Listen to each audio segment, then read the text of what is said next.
ஒரு நீதிபதியை அவ்வளவு ஈஸியாக பதவி நீக்கம் செஞ்சிட முடியுமா? ஒரே ஒரு தீர்மான நோட்டீஸ் போதுமா? திமுக எம்பி கனிமொழி தலைமையில் இண்டி கூட்டணியை சேர்ந்த எம்பிக்கள் சபாநாயகர் ஓம் பிர்லாவை சந்தித்து சென்னை உயர்நீதிமன்ற மதுரை கிளை நீதிபதி ஜி.ஆர். சுவாமிநாதனை பதவி நீக்கம் செய்யக்கோரி தீர்மான நோட்டீஸ் கொடுத்தனர். இந்த தீர்மான நோட்டீஸ்ல 107 எம்பிக்கள் கையெழுத்து போட்டிருக்கிறார்கள். வெளிப்படைத்தன்மை இல்லாமல் பாரபட்சமாக சந்தேகத்துக்குரிய வகையில் நீதிபதி ஜி.ஆர். சுவாமிநாதன் செயல்படுவதாகவும் வேறு சில குற்றச்சாட்டுகளையும் அந்த தீர்மான நோட்டீஸ் முன்வைக்கிறது. மேலும் இந்திய அரசமைப்பு சட்ட பிரிவுகள் 217 மற்றும் 124 ஆகியவற்றின் அடிப்படையில் நீதிபதி ஜி.ஆர். சுவாமிநாதனை அவர் வகிக்கும் பதவியிலிருந்து நீக்க வலியுறுத்தியிருக்காங்க. ஆனா இது அவ்வளவு சுலபம் இல்ல. ஏகப்பட்ட ப்ரொசீஜர்ஸ் இருக்கு. நீதித்துறையின் மீது ஈஸியா கை வைக்க நம்முடைய அரசமைப்பு இடம் கொடுக்கல. ஒரு நீதிபதி நன்னடத்தை தவறினாலோ திறமையின்றி செயல்பட்டாலோ மட்டுமே பதவி நீக்கம் செய்ய முடியும். இம்பீச்மெண்ட் எனப்படும் பதவி நீக்க தீர்மானத்தை லோக்சபா, ராஜ்யசபா என எந்த சபையிலும் கொண்டு வரலாம். லோக்சபா என்றால் மினிமம் 100 எம்பி, ராஜ்யசபா என்றால் மினிமம் 50 எம்பிகளுடைய ஆதரவு கையெழுத்து வேண்டும். லோக்சபா சபாநாயகரிடமோ ராஜ்யசபா தலைவரிடமோ இந்த நோட்டீஸை தரலாம். இங்கதான் ஒரு ட்விஸ்ட்.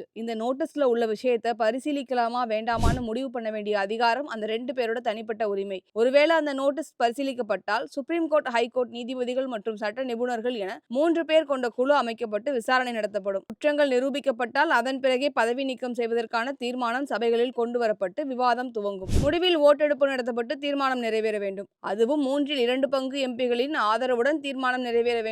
இறுதியாக ஜனாதிபதிக்கு அனுப்பப்பட்டு அவர் நீதிபதியை பதவி நீக்கம் செய்யக்கூடிய அறிவிப்பை வெளியிடுவார். ஏற்கனவே இதே போன்ற தீர்மானங்கள் பல நிலுவையில் கிடைக்கிறது. டெல்லி ஹைகோர்ட் நீதிபதி யஷ்வந்த் வர்மாவின் வீட்டில் கட்டுக்கட்டாக பணம் கடந்த மார்ச் மாதத்தில் கண்டுபிடிக்கப்பட்டது. இது தொடர்பாக கடந்த ஜூலையில் எதிர்க்கட்சிகள் வழங்கிய நோட்டீஸ் விசாரணையில் இருக்கிறது. அதேபோல 2024 விஸ்வ இந்து பரிஷத் மாநாட்டில் சேகர்குமார் யாதவ் என்ற நீதிபதி பங்கேற்று மத மோதல்களுக்கு வழிவகுக்கும் வகையில் முஸ்லிம்களுக்கு எதிராக பேசியதாக குற்றச்சாட்டு இருக்கிறது. இந்த தீர்மானமும் கிடப்பில் கிடக்கிறது. இந்த வரிசையில் இப்போது நீதிபதி ஜி.ஆர். சுவாமிநாதனுக்கு எதிராக தீர்மானம் நோட்டீஸ் கொடுக்கப்பட்டுள்ளது. இந்த தீர்மான நோட்டீஸ் என்ன ஆகும் என்பதை நாம் பொறுத்திருந்துதான் பார்க்க வேண்டும்.